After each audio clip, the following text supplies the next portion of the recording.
there. We did it. We made it. Yep. For once, you're not coming in the middle of a conversation that we were having. Yes. Although we were talking about dump stats, so Before that, yeah. I think wisdom. No, maybe. Darby just I don't gonna know look what- to see what our dump stats are. Let me look. Yeah, I was like, I have to look. I can't remember what my dump stat was. but- My character sheet is on a different computer in a different room. That's I like that they're on computers. I'm still old school, and they're all on paper. D&D. And now they will have a new home. Yes, I am on D&D Beyond. My All right. dump stat technically was wisdom. I think mine was wisdom also. Mine is wisdom followed by strength because they're both +0. Very sure mine was intelligence. It was either it might be in touch. So, I'm like average. I think both wisdom and intelligence are like 10 on mine. We're definitely a bunch of himbos, though. I think we can all agree. Like, Absolutely. Aster is not. I will die on that hill. all right, we're here to talk about. No, episode 10. Aster's a twink. No. Let's just be real honest. Oh, it's fair. Look, I have books. I forgot. There's alcohol bottles behind her. Emily has an announcement. Oh. So Yes. that sweet cat that I definitely was not going to adopt. Yes. Her name's Peter. Oh, there we go. Oh. All right. Her name is Peter, and I'm looking for a more permanent litter box for her, and we're gonna be Aw. Love it. Shocked. I know. I tried really hard to find her a home. Just so happened that her home was yours. We're gonna go back where we talk about pets eating bras. All right. Oh, goodness. Sekhmet just likes to eat rubber bands, like hair rubber bands and stuff, so I have to make sure those are up and away, or she will eat them. A doorbell eats mechanical pencils. We Because found she's an out today idiot. that Peter likes to eat carbs by finding whole bite marks out of our tortillas. If we're talking about weird I mean, to things, be fair, Kat that likes sounds to- like my kid. So, Caboose likes yogurt. My kid. Also my kid. Oh, the cat caboose. Not Caboose I like me. likes yogurt. But specifically this coconut yogurt that we buy. And like my dad will go and eat yogurt, and as soon as my dad like opens up the lid, Caboose is like right there waiting for the yogurt. I remember we talked about this, like magic ways to make your pets appear. Yeah, Sekhmet. yogurt. For Sekhmet, it's get on stream because she's right here. It's Yeah. usually Adora, but she's sacked out over there. Basically, like usually as soon as I fire it up, she is like, I will be in your. Oh. All right, what did we do in episode 10? We walked through the woods. We got some more. gaslit, is what we We did. We did. We had guest stars. We had 2 guest stars this time. We Because did. David joined us again, and then we had another guest star and our friend Mike. And then Mike, also known as the Wandering Wizard, is someone that Tanya and I met through, and Annika met through Sherwood Force Fair. Yes. And Mike and his family have a very storied history with the Dungeons and Dragons. As in, there is a spell named after his family. Yes. Yeah. That's So- awesome. Nice Still's magic aura. Yeah. So that's really fun. Fun fact. But so the way it started, the way I was like thinking about it, this is the DM, this is like the insider, this is inside baseball here. I was thinking about, like, I knew I wanted the Alhoun to be our big bad, our big BBEG, big bad evil guy, for the first kind of arc. And I was like, I always like tell this, I'm like, I am a small, thin person. I cannot do a deep voice very well. And I wanted this Alhoun to have a menacing deep voice. And I was like, and Mike was really supportive about like when we first started streaming and stuff like that. And I was like, hey, do you want to guest star as the big bad? I was like, do you want to do creepy voice? And he was like, yes. I love playing villains. He And I does was like, creepy yes! voice so well too. Mhm. Yeah. And so I basically just told him, I said, you're an Alhoon. I gave him all the information, and I said, the only thing that is like, this is your motivation. This is why you're here. The rest of it is up to you. Like your name, your personality, all this stuff. I'm like, this is your motivation. Go for it. And so he did all the rest. He said, can I do this? Can I do this? I said, yeah, sure. Go for it. And then again, this is more inside baseball. The reason he targeted Robin is he said, who out of the group is the most gullible? And I said, and I was like, well, Robin's the one who's most likely to want to just try to make friends. And he said, okay, that's the one I'm going to go for. So. No, and so when we're talking about we get gaslit, and the name of the episode is Trust No One, is that the Alhoon kind of gets in people's heads and takes on personas and talks to them in a way that starts to undermine the way that they're perceiving what's around them and the motives of the people around them.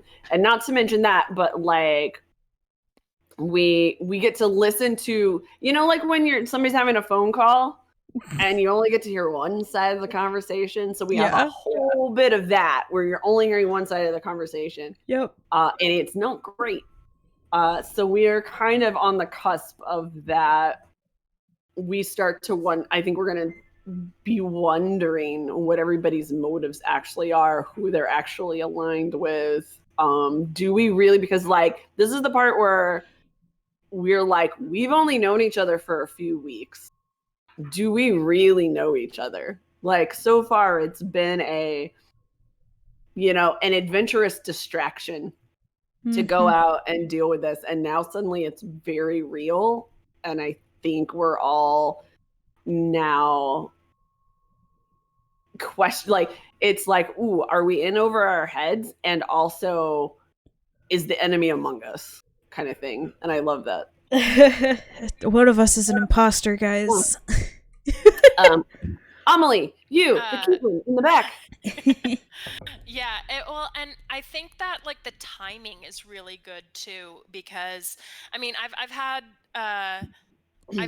this sort of plot thrown at a game before, but the thing was, and this time, and at that point, my character was being targeted because she had the her goal of what was going on was only for her. Like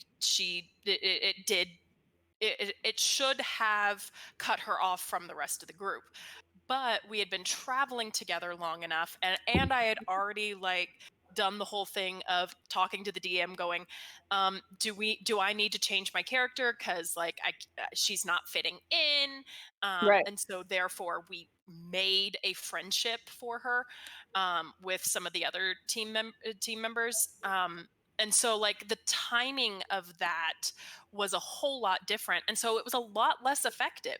So even though I had my character who was probably the best one to go after, because she doesn't care, she shouldn't have cared about the rest of the team. She didn't, and there was another character that she specifically didn't even like, but in this one we're still figuring out who each other is. Like, Jack knows that she can trust Fen. Jack is very sure she can trust Robin. But like Aster is a bit of a loose cannon to her because she's watched Aster's entire personality change within an hour now. Oh, true. That's true. And so like well, and I think there's an added layer of knowing that there's an entity that can get inside of people's heads, that you start to be like, the body that I am looking at is the body of somebody that I trust. But is it really somebody I trust? Who am I talking to at this point? Or are you a puppet in some fashion? So I think it's gonna get really interesting. Adam just said I like it that was a episode pain. 10 is our turning point. Adam told you not to break the bottles, Tanya. Oh, yeah. He just messaged in chat. He was like, well, logging in was a pain. Wanted to say don't break the bottles. I forgot that they're behind the secret panel. Well, the reason this is happening now is not only because it's episode 10, but I was like, okay, because when we were first talking about like what everybody wanted out of this and I was like, okay, I'm going to give them some time and doing some things that are just kind of wholesome. You did some sort of wholesome things. You're saving the town. You went and, all of the things you have done so far have been for the greater good. They have been to save Brendanhurst, the Emerald Weald, protecting the people from the Modrons, all that stuff. But then again, it's like, right, you guys, there's like pairs. There's 2 pairs, and then there's Robin and Bostet. So there's like Fed and Jack. There's Aster and Whistler, and then there's Robin, and then there's Bostet. I think and they're like newish, very newish to town, don't really know anybody. And so I'm like, if you throw in, and we haven't had a lot of internal conflict in this group. Everybody's just coming like, okay, we're doing this, here we go. But then I was like, which this is something very different for me as a DM. I generally have the world against the group, and now inserting this villain can make the group against the group. So, but then it can also be the smaller pairs, or it could be the group against Zareth, or the group against, because Zareth is the last one in, and who knows what that guy's all about. Like, so it's just one of those, like, it's creating a little bit of internal conflict that, but I'm still convinced that it's going to change the group for the better. Because I think, again, I'm not knowing how this is going to finish, but I think this is one of those things where it's like, you guys have just, like you said, been having fun doing these kind of small things, going all this stuff. But this is definitely your first big test of, oh, are we doing this? Are we, okay, we're doing this. Kind of like, are we an adventuring party? Oh, we're an adventuring party. Well, kind of like. We could have named this episode The Crucible. But that was taken. That was taken. Yeah. So we and also I think could have named this episode Holy Crap, Whistler Speaks. Yeah, right. That was a lot of fun. You could also have called it The Voice, but that was also taken. So I think it's good at this moment to have that crucible moment, because it has been a bit gallivant, and I don't mean that in like the show. But that's the way our characters have sort of treated everything, in that, Finland was spending her days on the mid shift for a volunteer fire department in a small town, right? And not really getting to do the things that she wanted. She was sort of buying her time until she could move on to like another town where she could like join a fight college or something. And then this sort of lands in her lap, and it's like, ooh, adventure, but like a kind of fun adventure. Evil butterflies notwithstanding, and I'm getting to go with one of my best friends and gallivant around the forest and point out these portals, go through the portals, meet something bad, meet something good, you never know. But nobody's, except for a few moments, like, oh gosh, Robin's been kidnapped and we have to go. Whistler did almost die in hell. Yep. And Whistler almost died. Like, there's been a couple of moments where I feel like, I think like Whistler almost dying is what, like, Finland, I think didn't know what to make of a Kenku, honestly. Like, Finland's not so great at the talking. She don't English so good like you and me. And like, wasn't really sure what to make of Whistler, but like that moment kind of brought them a little closer. And I think she still doesn't really know what to make of Robin, because Robin is like the anti-Minotaur. All right. Minotaurs are kind of insular and they're kind of stoic. Right. And so this is a fear and big, and they're big, and Robin is literally the complete opposite, right? So I think that there are those moments where you get a little closer to somebody you just are uncertain about, don't have a lot of immediate, I don't want to say attraction, but like chemistry with, right? And so real crucible moments when you have to, it's not just doing the right thing, it's not just reaching a hand out to save somebody or whatever, but really forging a moment, getting to know somebody. It's a different experience, if that makes sense, than the usual adventuring. Well, of course I went in and rescued you from the giant lizard monster, because that's what adventurers do. That's easy for our himbo crew to be like, I fight the monster and save you. I got that. But when it's somebody is in our heads and mucking with us, I feel like that's going to throw us for a loop, because it's not our strong suit. Like, that is another like aspect to it all. Like everything that we have been fighting so far has been clearly the bad guy. yeah. Like And you can see it. yeah. Like it's black and white, good versus evil.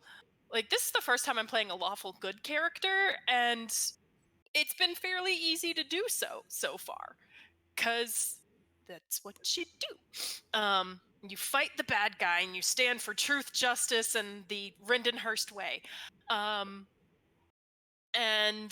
that having someone try and like come in, like we're already dealing with trying to like teach this dragonborn who has no idea, what community is. Right. We went from like My Little Pony, right? Like in the beginning, where we're like, we're going to teach you about friendship and community and helping, to like Stranger Things. Like, Dude, honestly, I mean, for one, the Mind Flayer is in Stranger Things too, so. I'm being I love Stranger Things. particular. Yes. What their version of it. I have never seen it. I've only seen the first two seasons. I don't watch it because I can't do horror. Okay, so it's not that fun bad. fact, despite the fact that so Mike is my DM for or storyteller for Tales Told in the Dark, which is horror RPG. But aside from that, I don't do horror. Like, I'm bad at reading it. I don't like watching it. I'm just terrible. But I like to stay on top of things and keep up with things, especially when the thing itself has a lot of references.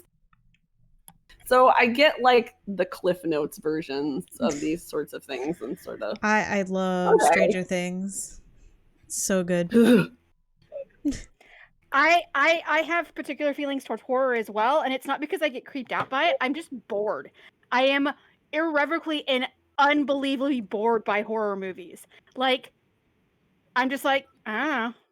I'm not in, like, I'm like, I just. Do you like psychological thriller type stuff? No, I'm bored by those too. And I think this may stem from the fact this is Sarah's background. This is my background story. I have two older brothers. They are 7 and 9 years older than me. And as it was, when I was growing up, we would, like, if they were, like, my parents would be gone for the day doing whatever the hell they were doing, my brothers would take care of me because I was, like, 5 and they were, like, teenagers. So we would go, I would get a choice of what we watched, then my brother Wes, because he was one that's 7, and then we'd go to Josh because he was the oldest. So my choice was, like, this VHS tape that we had a few, like it was like an episode of My Little Pony, an episode of like Strawberry Shortcake, whatever. And so we'd watch like the 10-minute episode of some like 80s cartoon, and then it would be Wes's turn and he would choose like a 2-hour movie. And then it would be Josh's turn and he'd choose a 2-hour movie, and then my parents would be home by that point. So I watched movies that, first of all, my brothers should not have been watching. Second of all, that I definitely should not have been watching. So my brother should not have been watching Eddie Murphy's Raw and Delirious. Absolutely not. But they were. And also, this is where we get to the horror part. My brothers also, at least without a parent present, should not have been watching The Nightmare on Elm Street, which, again, a 4-year-old should not have been watching. So I was like 4 or 5 years old when I first saw Nightmare on Elm Street with my brothers. So, spoiler alert for those of you who watch, if the movie's like 30-something years old, it's not a spoiler anymore. Johnny Depp's character gets sucked into the bed. No, somebody, I don't mean Johnny Depp's character. Somebody's character gets sucked into the middle of the bed, and then blood spurts out from the middle of it. Well, when you're like 5, you don't want to put your hand over the edge of the bed. And now you can get sucked into the bed. So no part of your bed is safe. So I literally slept for a week on the edge of my bed that was up against the wall with my back up against the wall. Like I slept vertically. I think at that point could. You joined them. You just sleep under your bed. So when of course my parents found out that my brothers made me watch these movies, they got in huge trouble. But this goes back to watching this extraordinarily scary, creepy movie at such a young age. Ever since then, I'm just like, I'm not scared. I'm like, I think I got like the biggest inoculation I possibly could have gotten at such a young age that I was just like, I ain't scared. Like, I know this shit ain't real. I had to figure that out when I was so young that I was just like, nah. Yeah. So here's a PC to DM question then. Yes. What sort of things do you feel like make a story tense? Like what adds that same on your seat goosebumps sort of feeling in a story? Like do you...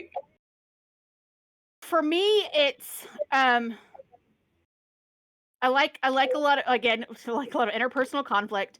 And I know Tanya has played in like one of the longer games that I did, because we did a home game in which a lot of my games, especially recently, have become extraordinarily political. Which that's just me in general. So it's a lot of like internal, like Brendanhurst itself is kind of almost this like utopia where it's like everything goes really well, but then there's like the surrounding world where like shit goes down. Right. And you guys haven't gotten there yet. You guys haven't gotten to the wider world of wars and stuff like that, and duchies like fighting against each other in these towns, and like economic conflict, and like is this town going to survive because the mine got shut down, kind of thing. So and I also think like even though horror kind of bores me as far as like as something to watch or to read, I'm just kind of like I think I understand it well enough that I can inject it a little bit into what I'm playing. Because if those of you guys, this is another spoiler and a lot of metagaming, one of my favorite things to throw out at parties are hags. I love hags so much because they are extraordinarily customizable. And I was about to say they come in such a wide variety of flavors. Yes, Amelie. Have you told Ned this? Because Ned wrote a whole. Yeah. Okay. We sent a message. Yeah, so I was like, I love hags. My friend Ned has written several like supplements. Thank you. For D&D and that sort of thing. And one of the things that I know that he took a great deal of joy putting together was his hag supplement. And I one of my favorite things is to like watch other people get excited about their special interest, and so like just remembering my friend get excited about that it's a happy memory. Yeah. I effing love hags. They are extraordinarily like just easy to customize because people are like, you can't do that. I'm like, it's a hag. She can do whatever the fuck she wants. I hear hag and I just think of there's one of the killers in Dead by Daylight is a hag, and she is terrifying. She can teleport and shit. Also extraordinarily terrifying. She teleports and it's horrible. Ask Ari about the when we next time we stream. Ask Ari or record. Ask Ari about the game that the game that they played children in, and there was a hag that a whole thing, and I was like, so the hag was invisible. Somebody was invisible or silenced or something, but the hag could still see them and like tried to like it's like give Granny a hug. It was Ari's character, and she like freaked out, and it was a whole thing. So I don't know how, especially with like this streaming thing. I think as a DM, I just try to make things interesting. Especially with this, is giving people what they haven't seen from an RPG or D&D before. Like the tension of the owlbear thing was perfect, because that could have gone a completely different way if you guys hadn't rolled, if you had rolled differently, or if you had approached it differently. If you'd approached weapons out, just going to go slaughter the entire sleuth pod of pack of owlbears. Yeah. But there's a tension there because you guys don't know how they're going to react on what they're rolling on my end of things. So like trying to throw things out there, like I think I've talked about this before, is that like you don't have to do everything by the friggin' books, man. That's our mantra. Change it up. The books are great, but Books and then change throw it 'em out. around. Books Yeah. are guidelines. The Yeah, guidelines. Remember. Change shit around, like make your half orc lawful good. Make your do all this stuff. I don't know. Good wording. Excellent wording. Make all That was this wonderful. stuff. Yeah, do all this stuff. Can I tell I'm you- on the day one of a 4-day weekend, so my brain is like completely shut off. All I'm It's doing this also weekend the is weather. cleaning and sewing. Yeah. The weather is terrible. Like the word aphasia is real. So like all I'm doing this weekend is like cleaning, sewing, and sleeping. So I'm like, I'm working all weekend again. I'm working, but that's because I had huge sales, like 2 months of big sales, and now I'm trying to catch up for the new year, which is tomorrow. But at any rate, I digress. I have a question. This is the DM to the players. This Okay. can be metagame or not metagame. Do any of you know what an Alhoon actually is? Do any of you as the players know what an Alhoon is, or do any of your characters know what I know it's a type in Illithid. Yeah, I looked it up when you told us, but like I purposely kept my research to a minimum. Yeah. I So have no clue, but I can't remember if I had rolled or not for really well on if I knew. I can't remember what I did. Yeah, so I can't remember if I rolled well or not about that. I like don't know. And I also don't know in general. I researched enough so that if Zareth, so like whatever Zareth told us, I would remember. Cause like I know that Jack doesn't know anything about him, and I'm an ADD disaster. So I know that Finland didn't know the word Alhoon, but based on his description, she knows Illithids as a mythological story, like as a story that children are told to kind of keep them in line, or the around campfires, and kind of like the Bloody Mary, Bloody Mary, Bloody Mary kind of thing. That it wasn't real. It's not real. There's no mirrors. I don't think there's a mirror on this. Yeah, if it was, it would be on this backdrop, and I don't know if that worked. But so that her concept is literally like it's a complete myth, and other than that, nothing. I don't think she really knows a huge amount about Illithids in particular, and certainly not Alhoon specifically. So another reason why the reason I chose this is because I wanted to have a completely otherworldly villain for you guys to fight against, because they are not of this planet, and it's not even like from a different, like they're basically from space. So this is getting in some Spelljammer shit right here. Which this is, I mean, Mind Flayer's first like appeared like big things was Spelljammer. So in if you guys are interested, Alhoons are in Volo's Guide to Monsters, where you find a bunch of information about Mind Flayer Society. Now, in the book, they are listed as undead because they are quoted as a type of lich. I told Mike, nah, you are not in fact undead. You're just a magic user, but not undead. So basically, what it is Alhoons are arcane casters, are Illithids who are arcane casters, which is anathema to Illithid society. So Illithids are all about the group and the hive mind and psionics, but not arcane casting. That is completely against what their whole thing is. So they are essentially outcast, blah, blah, blah. There's a whole thing. So but that's why I wanted to create this kind of mystery around the character, around when, because like Zara said Alhoon, you guys are all like, I don't know what Alhoon is. So, and you're like, and then you have this person coming in, it's got like blah, blah, blah, blah, face and like coming into your mind, and you're like, what is this guy all about? What is going on here? And so I wanted to create a a a definite villain for you guys to like go and find, that you could like go and destroy or do something to, but in the meantime, he's gonna fuck with your heads. Right. Delayed duck. Yeah. So this is my new thing. Just say delayed duck. This is one of those moments where, so I'm familiar with mind players generally. Have fought them. They've come up in campaigns I've done before. So Alhoon is a new flavor for me, which is nice. And this is where I make, and you'll hear me ask Sarah, basically, what does my character know? What do we think my character knows? Because I try to be very careful about taking what I know about any entity and erasing it from my mind if it's not a thing that Fenlin would know.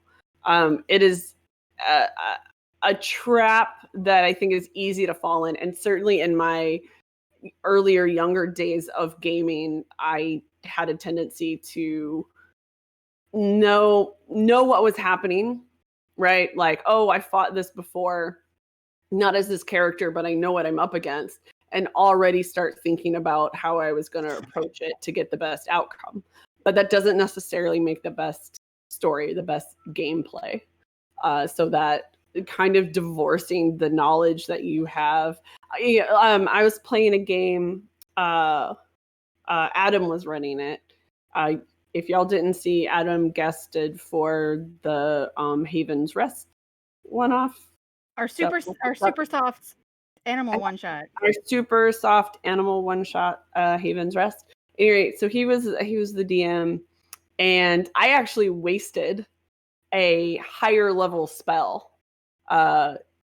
because I knew that my character would not know exactly what it was.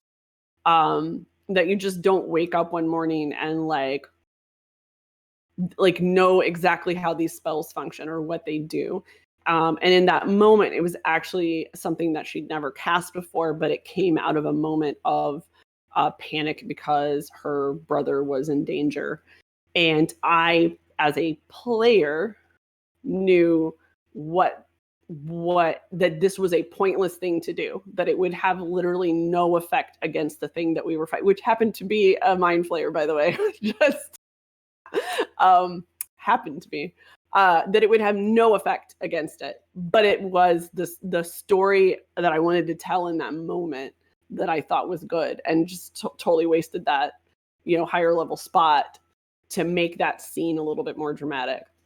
And those are things that I'm trying.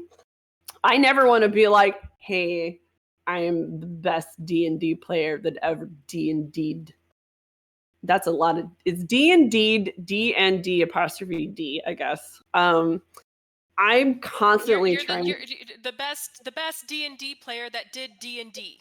That did D.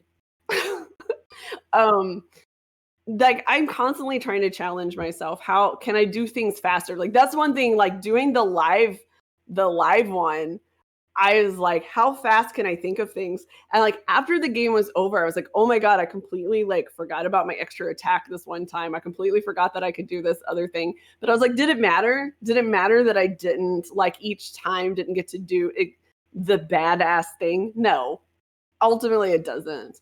And so those are the things I try to challenge myself to think more and more about how my character is going to react to something. Like, I have to really consider how Fenlin is going to react to not being able necessarily to trust Jack, or feeling like she might be surrounded by enemies. So Aster is just beelining back to the town. Pancakes. Yeah. I think that's where we were. Aster wants a bath. Aster is done being in the woods. Aster wants to go back, and if weird shit happens, Aster is like, okay, this is fine. Aster's seen weirder, probably. I like how Aster's like, I've seen weird shit, and that's all fine. I've seen weird just shit, wanna but be that could be cool." from other things that are not like from Right. from their previous time of being in a band and doing all that weird shit. But I like how you're like, I don't care. Like, it's gonna be weird. Weird shit can happen. I just, as long as I'm clean. Yeah. That's weird shit. That's all like you want. that's I like just wanna be legitimately clean. like when Mike was talked to Aster was just like, what? Aster got real confused because Aster was like, I did not have anything that could do that to me. And Aster was just like real confused. Aster's like, I am not on any form of drug. I did not drink any of the alcohols. I am very confused. And is just trying to go home. I'm done with this trip. Thanks. Yes. Yeah. Jack is struggling because she thought she had a handle on the plan, right? The plan was to go to the 2 portals and then go back to town and then go to the 3rd portal and just make sure that everything was copacetic and fine. And things keep going wrong. And while she can, she's got one person that she knows is going to be, reliable. But and Whistler's reliable in that Whistler will rush in. Yep.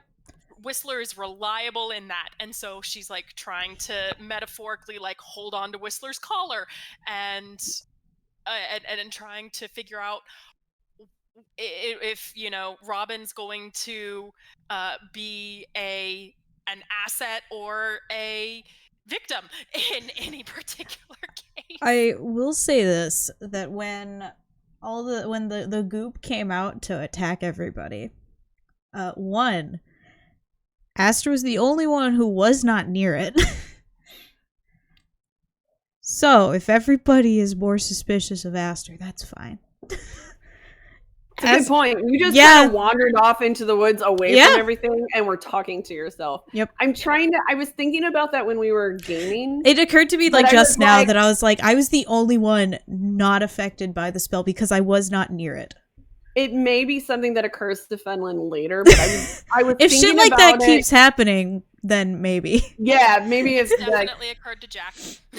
Yeah. So Fenlin was so focused on Zareth and what was happening. I don't could think tell that you guys. I don't think she clocked anything other than this person is now a threat. And so if like you're basically behind me. Yeah. And I don't think she clocked it. I don't think she did. It may be a thing, like you said, if it happens again. And then when Basset gets fucking attacked, and I'm just like, that's what happens. Right? That's what happens when you do nature. When you do nature wrong, yeah. Fight back. Am I wrong? Because lich kitties.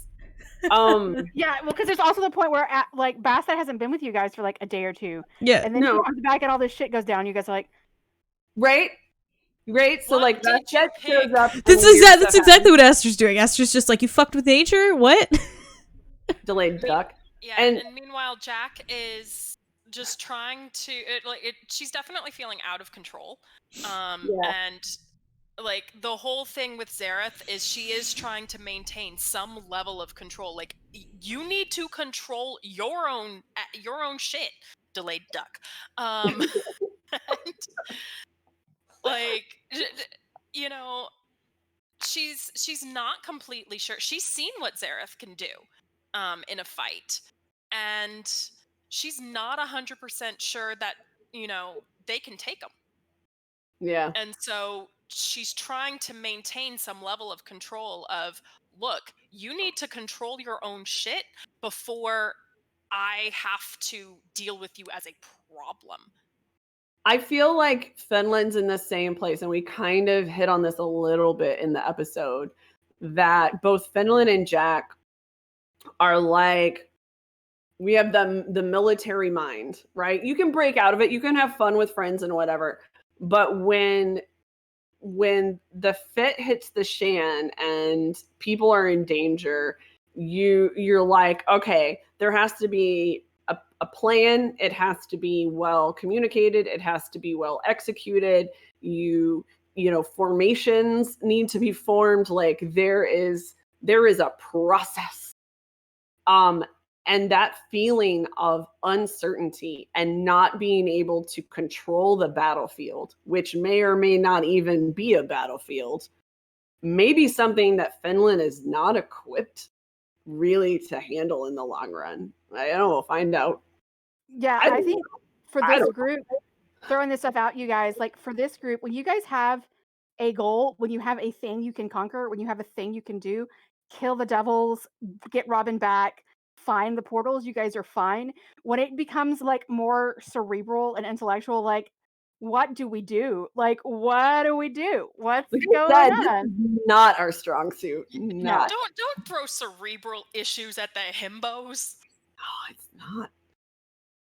Matt, I feel like we're gonna do a lot of growing, or breaking, or both. I don't know.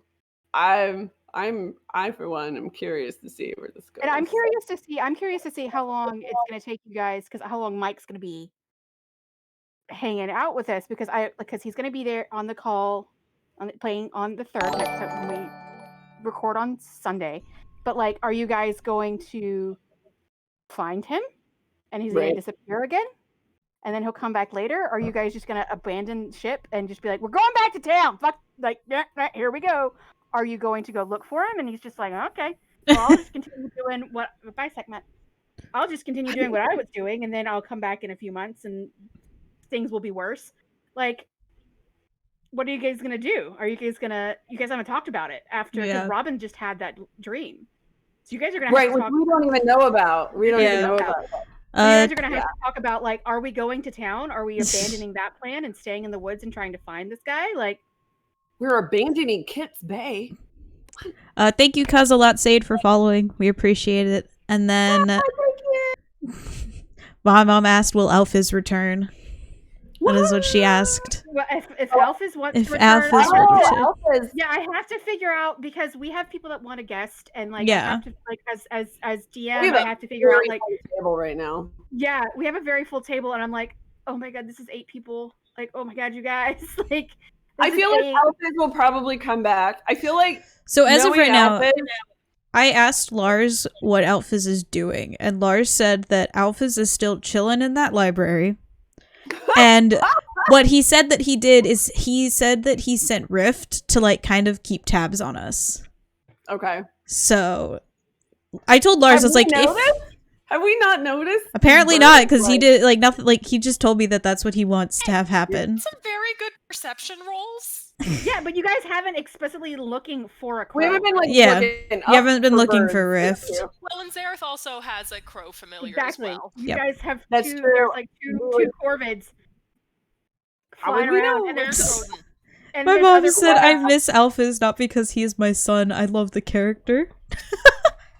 He is kind of fun. He is fun, and I'm kind of his wizard ramblings for him, because he just shows up, ingratiates himself with literally no one, and like is just and like, then leaves. And then leaves. But he's like, I'm here to learn stuff and take notes and like watch you do stuff. Alphys is an anthropologist. That's just Yeah. throw that out there. Alphys is 100% an anthropologist. Speaking of, do we, Annika, are we still talking about the giveaway? Oh shit, that's right. Let me go grab the thing. So yeah, hey, we totally remembered that we were doing this thing. So we've done a giveaway in which we've given away a shirt, and then Annika picked this up, and we'll be doing other giveaways, dice to give away, because I have a lot of dice that I haven't used, like they're actually still in package.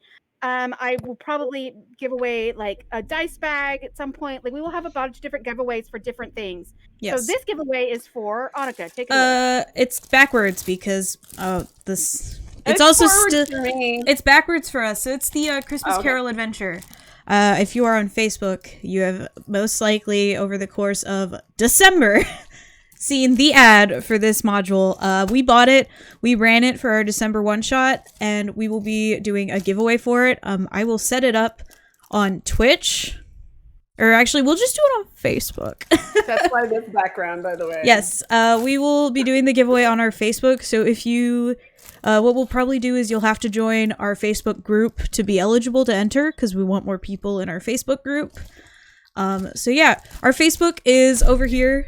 You can and see. Maybe follow us on the YouTube, because we're really on the YouTube. Subscribe. We're like 13 people away or 11 people away from 100. Yes. So that would be awesome. Reach 100. Yep. So all you need to do to enter this giveaway is you will have to subscribe to us on YouTube, which, fun fact, the chatbot just put the link in the chat for the YouTube. Thank you, chatbot. And then you have to join our Facebook, which you can get to our Facebook. That's our Facebook page, but join our Facebook group, which is Adventure So Party members. Yes. So yeah. Party members. If you like following everyone on social media and stuff, we also have an Instagram as well. Yes, that is true. We also... And a Twitter. Yeah, so the Twitter is on here as well. Our Instagram is the same username as well. So yeah, that is it. So yeah, it's a fun module. It has only been open it was only open so I could see what was in it. Because I had to make sure everything was in it. So you get the module itself, you get actual maps, and you also get a link to the digital downloads as well. If you want to run it on Roll20, you can. So yeah, I will most likely take this out, take pictures of it for Facebook as well. So look at that pupper. It's Tinky. It's my best friend. Easy, Tinkerbell. I was standing up checking. She was making weird noises, and I'm like, "Are you throwing up?" Oh, she didn't. I think she was just. I don't know. Our chatbot just muted my mom for 5 seconds. Oh.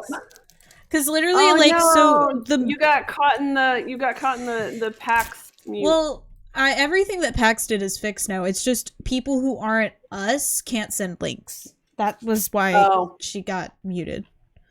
I can post the link though. I have that ability. I'll do that. So yeah, coming up, we've got this giveaway, and then I don't know if it's today is New Year's Eve. Tomorrow is the first day of the new year. And coming up, we also I want to go ahead and start talking about this so people can get prepared.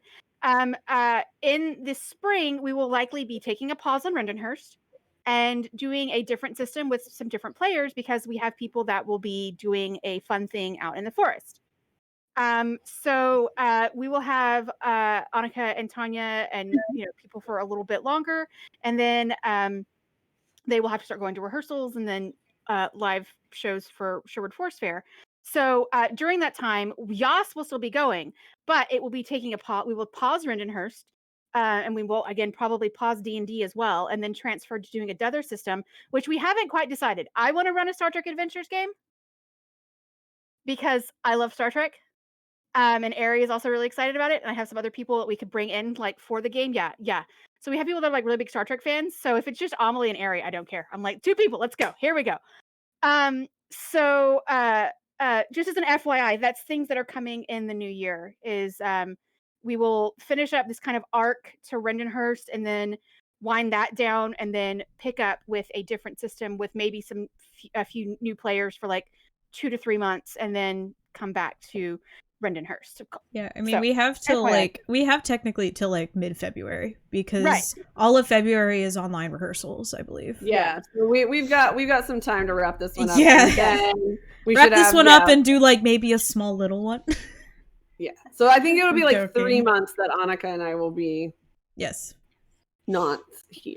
Yeah. And that should give us enough time to either that, or I'll be jonesing really bad, and despite having worked a 12-hour day, we'll be logging on from my tent, going, hello, feed me stories.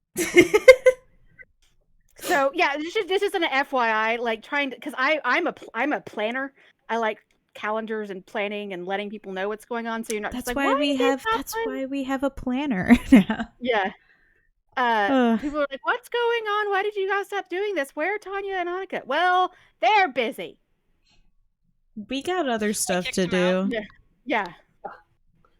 So that's what that's all about. And then, like I said, hopefully coming up, we'll have some like longer term guest players for the Star Trek game that I have people that are interested in playing in that. And then, of course, more one shots for every month, January, February, March. If you're in Twitch, YouTube, on any of our social media pages, I'm going to throw this out there. Give us some suggestions for games you want to see us try. Yeah. I have, if you guys can see over here, these are my RPG shelf. The top right, wait, here, this is all 5e stuff. This right here, this is all everything else. I've got White Wolf, World of Darkness stuff. I've got Star Trek Adventures. I've got Savage Worlds. I've got Kids on Bikes and Kids on Brooms. I have just a bunch of, I have Fate, which we ran before. I have a bunch of random indie stuff, and that's not including my PDFs. So, we have a lot of different games that we are available and ready to run or play for one shots. So if you're like, I want to see you guys do Call of Cthulhu or a Cthulhu based game, like, well, we'll try it out. We'll do something. I want to see you guys play Kids on Brooms. Kids on Brooms is really fun, by the way. I'm gonna throw that one out there. And a lot of these games are what I took, like Fate and Kids on Brooms and stuff like that, have the collaborative world building that I took the information from. It's built into the game, so you can see us on a live stream actually build the world together before we play. So I also I have friends who are releasing an RPG, and it looks kind of interesting. So I'm gonna. It's the Judas and Magnolia. Okay. Yeah, so for people on the Ren Fair circuit, Judas and Magnolia do a escape artist. Escape artist kind of magic, like various shows. It's like a mashup. And they're big into RPGs, and they have put together their own RPG. I never actually saw their show. I kept trying to, and then I kept forgetting when they were like performing.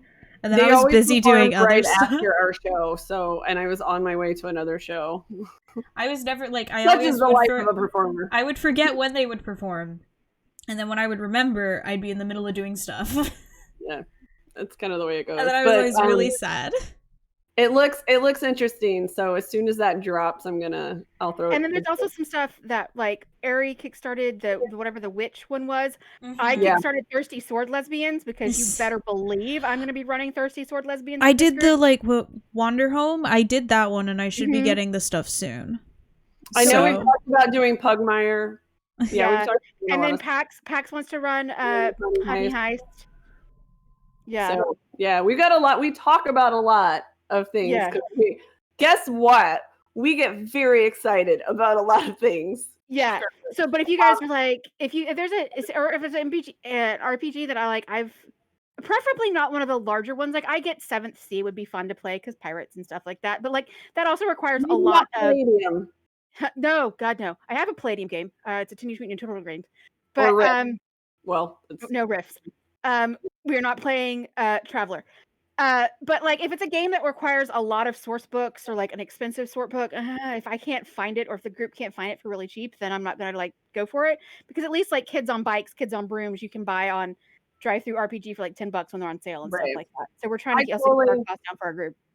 I do think it would be fun to do a nostalgia game and go back and do something like Spelljammer or I have 2nd edition. These are the 2nd edition right here. Let me see. 2nd edition. Wait, where? There we go. Okay. The 2nd edition Dungeon Perspective. The 2nd edition Dungeon Master's Guide, Monster Manual, Player's Handbook, and the entire Forgotten Realms source box. So if we wanted to go back and do some 2nd edition stuff, I've got that. I say we do 2nd edition Baldur's Gate. Oh yeah, yeah. Good shit, my friend. But also, for those of you who have never played anything besides 5th edition, welcome to Charts. Welcome to Charts. Oh, y'all gonna love the math. We have 3rd edition books we are challenged by math now. We have 3rd edition ones at home because my dad has the 3rd edition ones. That would be, you know what might be fun? Like down the line, is we set up, I'm about to get real niche nerdy here. So, I like to play Minecraft. It's fun. I love Minecraft. And one of the big name Minecrafters that I follow is Grian. And Gran's now on Hermitcraft, but before he was on Hermitcraft, he had a multiplayer server called Evo. And the premise of Evo was that they started building their world in Minecraft Alpha. And then after a handful of episodes, they moved to the first beta. And then they moved, after a handful, they moved to 1.1, whatever. Like I don't remember exactly. They kept moving up the updates. They kept moving forward, right? In so the they updates. had, it was the same builds, the same, them. But I think it would be interesting to do something like that, where if we can get it together, and it will be hard because you have to convert on the internet. Yeah, you'll have to convert, which is somewhat tricky. But I've seen people convert from like Pathfinder to 5e. I converted my first character. Tulip is made for Pathfinder, and I converted him for 5th edition so that I could play him in a one shot. So you're able to do it. It's doable. Pathfinder is fun too. Oh my gosh, maybe we could do so, because my friend, my DM who DM'd my first ever game, he does Pathfinder. And he's always like, I'd like to play with you guys, but I only play Pathfinder. So if we ever do Pathfinder, he's a really cool DM. So maybe one day. I only do Pathfinder. He really does. He hates like 5th edition so much. It's really 5th funny. Edition, everything I wanted 3rd edition to be. Yeah, it's funny listening to him rant. It's funny listening to him rant about how much he doesn't like 5th edition. I think the people that are like really big Pathfinder fans, they always say that there's not enough customization in 5th edition. That's what I hear most often. Is that there's not much customization. I'm like, it's Go like look it's at homebrew stuff. People customize it all the time. Well, so it's like a mix of that and just a bunch of other shit for him. I mean, it's fair. Opinions are opinions. Yeah. It's just a lot. It's a huge mix of stuff for him. It's not just customization for him. But I think it would be fun to kind of do that, because we could go back to pre D20. we can go back to when dwarf was a class. Oh my gosh. And we've hit on this like one other time when your stats are different based on your gender. Yeah. Like start there and play like 3 games. When everybody starting equipment was a 10-foot pole. Yep. Because we're all circus performers. That's what I assume. The idea behind the 10-foot pole is that you use it in the dungeon ahead of you to find traps. Yeah. You use the traps. You use it for And now we have rope. And now there's rope. I don't know what you do with the rope, but everybody gets rope. Everybody gets rope. Yep. I will say rope is probably more useful than a 10-foot pole. Dude, oh my god. In 100%. Our game yesterday that we played at home, my mom used the rope so much. It was so helpful. Your mom's also a fiber crafter. So just her being like, I'll just macrame this real quick. And like, it was so funny because like, so we got into, because we're playing Mines of Phandalin. And so instead of like not Mines of Moria. So instead of like going through the whole like freaking thing to find the bugbear at the end, we climbed up a wall and immediately made it to where the bugbear was. We just like bypassed the whole thing and just found him. It was so funny. And my dad, he's like reading the thing and he's like, oh wait, you guys weren't supposed to come up here. Whatever. Because like I feel like that's the side of a good DM. Like, you weren't supposed to do this. Oh well, I guess that's what we're doing now. It was hilarious. Yeah, if you as a DM are not ready to be as flexible as the flowing river, then you should probably write a book. Just write a book. It was so funny because he was just like, oh, cool. Oh, well. Because your players are always going to do something that you don't expect. So it is very much that expect the unexpected. Yeah. This is Sarah's GM tips. Expect the unexpected. Yeah, it was so funny. So, we are almost at an hour. Okay. Yes. So bringing the Seg train coaster in, we were talking about episode 10. Crucibles. So player crucibles, when those moments in a game where you get to learn a lot about yourself, and your relationships with the other characters are important narrative devices. Separate player knowledge and character knowledge. That's why I just don't know anything. Nobody's gonna trust Aster. That's fine. That's where we are. That's fine. Or Bastet. Or Robin. Or Zareth. Now Whistler will die on the hill if you guys like turn on Aster. Whistler's gonna be like, what the fuck? I do feel like we would trust Whistler, because Whistler's like. And then there's everybody's goal is now to somebody learn some sort of telepathic something so they can talk to Whistler. I did. Yeah. I did. What did I do? I forgot. I changed up spells. Did you get sending? Did you get sending? Yes, I took that. I have that spell now, so I can send shit to Whistler. I think it would be fun to watch that play out, like how you figure out how to do that. You got 25 words or less. You got 25 words or less, and it's like, what is it? A second level spell? Yeah. Third level? Oh, it's third level. It's like early days message. Yeah, it's not message, which is just like message is a cantrip. It's message is a much shorter distance, because sending you can go across planes. Yeah. But if you had message, it would be so much easier. But sending, that's a spell slot, man. That's a full like. Yep. You gotta work for that. Real careful about your words. You can reply to this message. Yeah. You can reply. Kills me every fucking time. For people who I know that we have stickers. I got my Dimension 20 stickers in, and I'm very excited about it. I got Boggy the Froggy and the Fantasy High Pride. So, woo. Fantasy. Yeah, Fantasy Pride.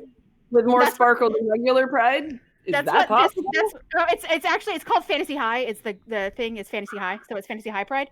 But if Fantasy Pride, if you learn one thing about we are all about Fantasy Pride.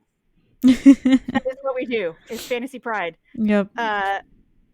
Injecting our real world, the world we see around us into Rendenhurst.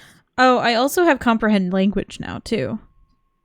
That's not going to help you with Whistler, unfortunately. No, I know it won't, but it'll help me with other stuff. Yes, it will. So that's why I did it.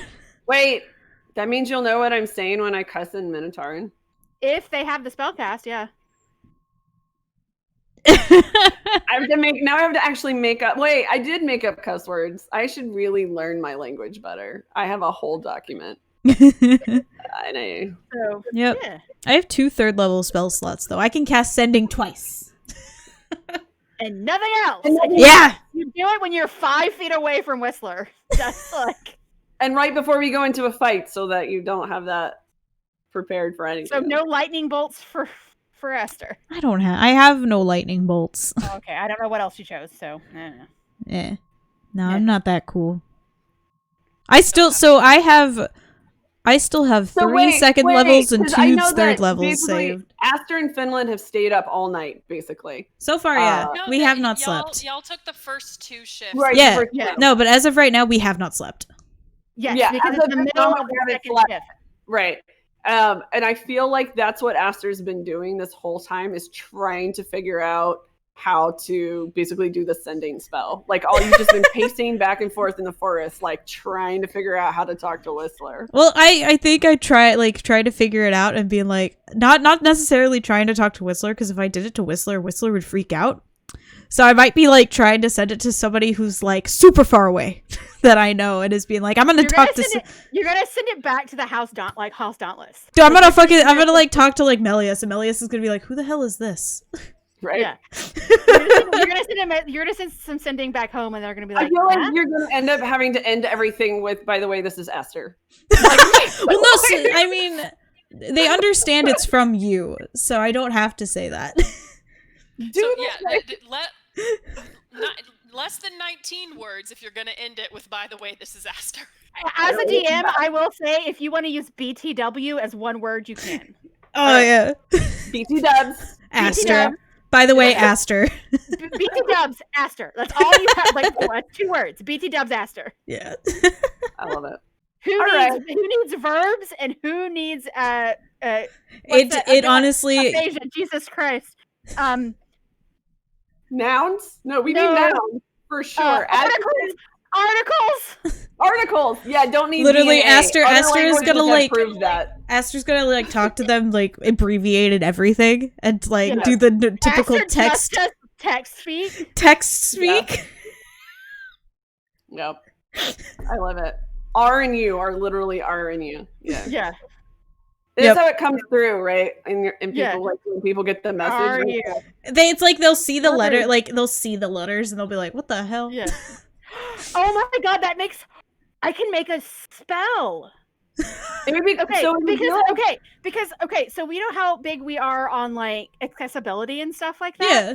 Like, I just thought about like the caterpillar from Alice in Wonderland. The Who Are You? Right? well, I was Yeah. thinking like is could you do where words are projected into somebody's brain as text Like That's a what I was keyboard. thinking for it. as opposed to in vocalizations? If people who are deaf and hard of hearing who have never actually heard language before, but they have read text, you should be able, I'm saying it as a DM, if that person that you are reaching is deaf, hard of hearing, and they have never heard the words, and that might either be triggering for them or very confusing for them, if you want your sending to show up as text, you can do that.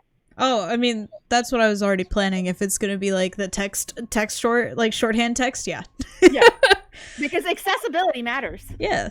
It does. And now I'm thinking about how there's like some people think in words and some people don't. Yeah. And like I'm one of the people that doesn't generally think in words, and so like how like Concepts. I'm very much a Gestalt thinker. Yeah. And so like how would that work with a 25 word limit? You just get pictures. I was Yeah. about to say it's pictograms now. Pictograms. Yeah. We'll figure it out. We'll do it on a live stream. Help us build a spell called text to speech or speech to text. Speech to text. Speech to text. You guys help us make a spell. Speech to Speech to text. text. I love that. That's how we're gonna end this live stream. Yes. Look forward for that. Look forward to that. Changing up sending. Put Let's your go. ideas Exactly. down below. Yes, speech to text or text to speech. Either way, like Yeah. we can go either direction. Cool. If somebody's Okay. if somebody's blind or can't see very well, you gotta go text to speech. I like it. Yes. Okay. Well, Accessibility bye, matters. bye, everybody. We Bye, love everybody. y'all. Accessibility matters. Yes. It does. Like anything else today. Yes. I have chubby hands. Hearts. There's also these hearts. That's terrible. Wait. The finger hearts. Terrible